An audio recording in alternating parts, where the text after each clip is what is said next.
In the headlines, the ceremony to open Trung Lương Thuận expressway to traffic.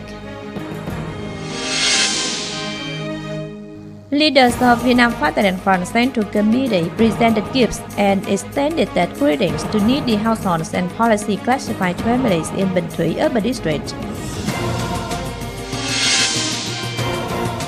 The working session with consultant unit to listen to the integrated report on making the planning of Cần Thơ City in 2021-2030 phase with vision to 2050. Hello, and it's good to see you back here in this edition of Continuous and Top News today. On January 19th, State President Thuận attended the ceremony to open Trung Lương Thuận expressway to traffic.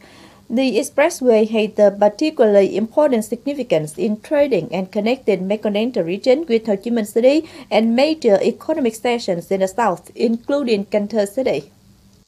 In his remark at the ceremony, State President Thuận highly valued efforts made by Tiền Giang Province and Đầu Cá Investment Joint Stock Company for overcoming difficulties caused by the COVID-19 epidemic, the shortcoming of construction materials, and difficulties on the site clearance task. The State President also suggested the construction unit continue providing and complete the project as scheduled, requested the transport sector to speed up construction progress of Mỹ Thuận Bridge, continue to conduct the Mỹ Thuận Cần Thơ route, and early start the construction of Cần Thơ Cà Mau Expressway. He also suggested synchronizing a high-speed expressway, railway, and waterway from Ho Chi Minh to Cần Thơ so as to reduce the residential density and traffic infrastructure for inner cities.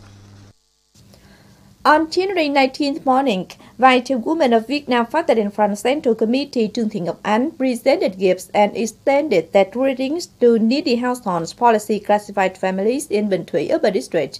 Also attending were leaders of Cần Thơ City's Vietnam Fatherland Front Committee, the Office of the People's Committee, the City's Labor Affairs and Social Affairs Department, Joint Stock Commercial Bank for Foreign Trade of Vietnam Cần Thơ Branch, and Secretary of Bình Thủy Urban District Party Committee.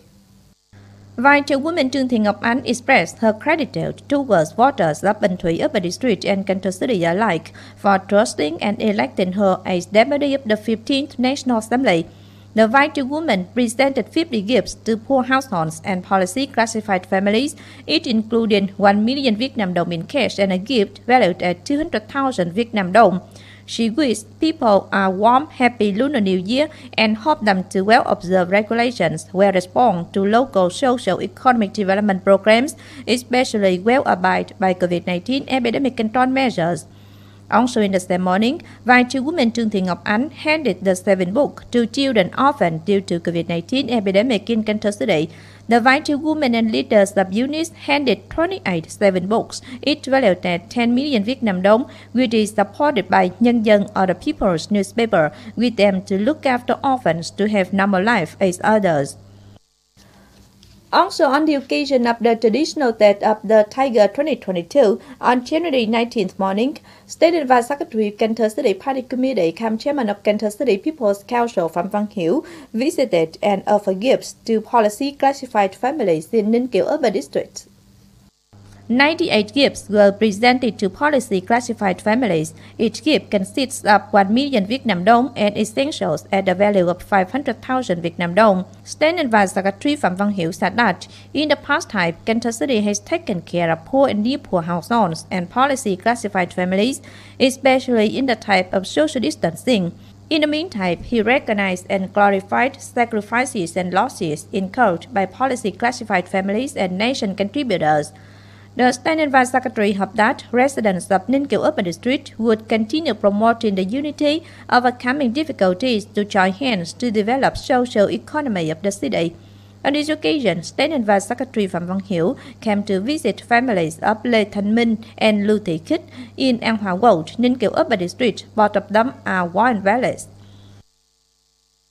On January 19th morning, at the hall of the People's Committee of Phú Thứ Ward, the Women's Union of Cần Thơ City and Cái Răng Urban District jointly held the presentation of the gifts to 100 poor members and women of the urban district. This activity is within the framework of the Loving Spring program organized by Cần Thơ City's Women's Union to offer gifts to poor women affected by COVID-19 epidemic. Each gift consists of 10 kilograms of rice and other essentials at the value of 700,000 Vietnam dong and the total value of 70 million Vietnam dong. Gifts are supported by Unilever Company and Hải Hòa Private Business. Earlier, Thuận Gold had also organized to present 50 gifts at the value of 15 million Vietnam dong to poor households within the program of the Warm Spring.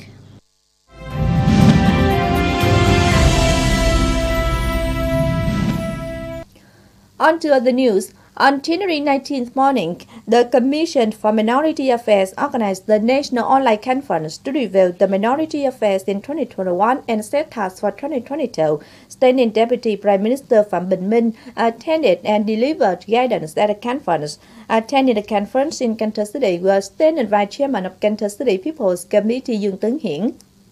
In 2021, the Commission for Minority Affairs exerted lots of efforts to carry out tasks and solutions and gained good results. For example, situation in regions of ethnic minority people in Highlands was basically stable and life of ethnic people was ensured. Standing Deputy Prime Minister Phạm Bình Minh praised and suggested the Commission for Minority Affairs adhere and grasp real situations in regions of ethnic minority people in Highlands, proactively gave advices to party committees, authorities, localities, and central offices to devise timely solutions to stabilize material life of ethnic minority people, to focus on effectively carrying out the minority affairs strategy in 2021-2030 phase with vision to 2045, to continue observing the guidelines of the party, policies, and laws of the state. Vice Chairman of Cần Thơ City People's Committee Nguyễn Thực Hiện, he just chaired the working session with consultant unit to listen to the integrated report on making the planning of Cần Thơ City in 2021-2030 phase with vision to 2050. In general, the consultant unit followed the schedules in which consists of building the overall strategy to orient the vision of the socio-economic development and sustainable environment and outline the most proper scenario to develop Cần Thơ City into the nuclear city of the region by 2030 and the most worth living city in Vietnam by 2050. Vice Chairman Nguyễn Thực Hiện acknowledged that the consultant unit has updated information just adopted by the National Assembly on some special mechanisms and policies for developing Cần Thơ City. He suggested the Planning and Investment Department and the consultant unit try to complete the planning of Cần Thơ City in 2010-2030 phase, vision to 2050, and submit the government for approval in June 2022. On January 19th afternoon at Nam Cần Thơ University, the office of Tuổi Trẻ or the youth newspaper in Southwestern region and Cần Thơ Municipal Youth Union jointly held the presentation of the scholarship named offering support for students to go to schools to medical students at colleges and universities in the city. With the topic named Overcoming COVID-19 Epidemic to go to lecture hall together with the youth, the scholarship is a specific activity within the program entitled For the Development of the Future carried out by the youth newspaper. At the function, the organizing board presented scholarships, each valued at 5 million Vietnam dong to 50 energetic students of the medicine, pharmacy, and nursing disciplines at Cần Thơ Medicine Pharmacy University, Nam Cần Thơ University, Tây Đô University, and Cần Thơ Medicine College.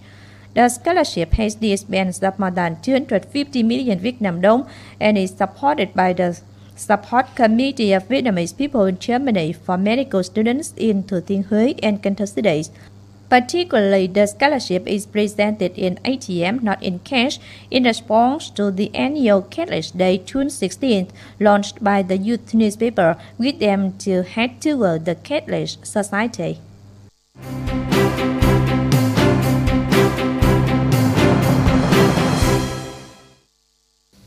And last but not least, we have the updated weather forecast.